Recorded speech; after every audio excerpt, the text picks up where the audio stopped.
নাউজুবিল্লাহ শব্দের অর্থ কি? আমি আল্লাহর কাছে আশ্রয় চাই।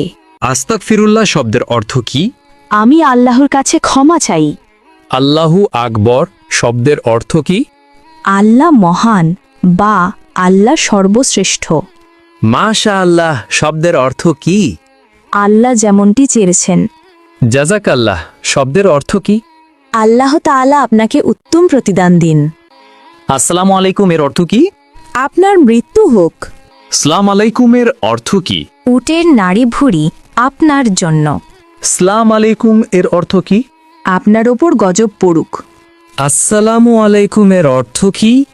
আপনার ওপর আল্লাহর শান্তি বর্ষিত হোক। চৌধুরী শব্দের বাংলা অর্থ কি? 4 অঞ্চলের প্রধান। শিকদার শব্দের বাংলা অর্থ কি? জমিদারের সহকারী। খন্দকার শব্দের বাংলা অর্থ কি? ধর্মীয় জ্ঞান সম্পন্ন ব্যক্তি। শেখ শব্দের বাংলা অর্থ কি? জ্ঞানী বা পণ্ডিত। খান শব্দের বাংলা অর্থ কি? নেতা বা শাসক। মৃত্যুর পর শ্বাসযন্ত্র কতক্ষণ জীবিত থাকে? 4 ঘন্টা। মৃত্যুর পর মস্তিষ্ক কতক্ষণ জীবিত থাকে? 20 মিনিট। মৃত্যুর পর কিডনি কতক্ষণ জীবিত থাকে? 26 ঘন্টা। মৃত্যুর পর চুল কতক্ষণ জীবিত থাকে? 6 ঘন্টা। হজরত মুহাম্মদ সাল্লাল্লাহু আলাইহি ওয়াসাল্লাম এর কতজন সন্তান ছিল? 7 জন। জাকারিয়া আলাইহিসসালামের কতজন সন্তান ছিল? 4 জন। দাউদ আলাইহিসসালামের কতজন সন্তান ছিল? 4 জন। সুলাইমান আলাইহিসসালাম এর কতজন সন্তান ছিল? 4 জন। মানুষ মৃত্যুবরণের 40 দিন পর তার রুহু বাড়িতে আসে, এটি কেমন বিশ্বাস? প্রচলিত কুসংস্কার।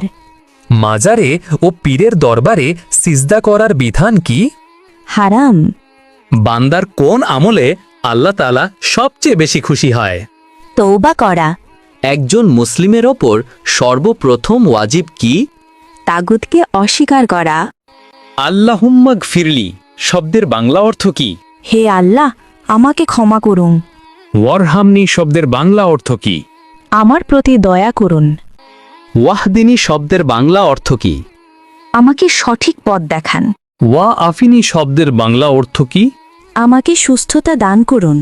ওয়ারজুগনি শব্দের বাংলা অর্থ কি? আমাকে রিজিক দান করুন।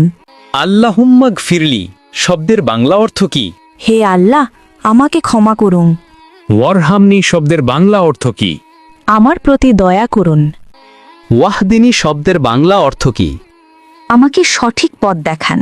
ওয়া আফিনী শব্দের বাংলা অর্থ কি? আমাকে সুস্থতা দান করুন। ওয়ারজুগনি শব্দের বাংলা অর্থ কি? আমাকে রিজিক দান করুন।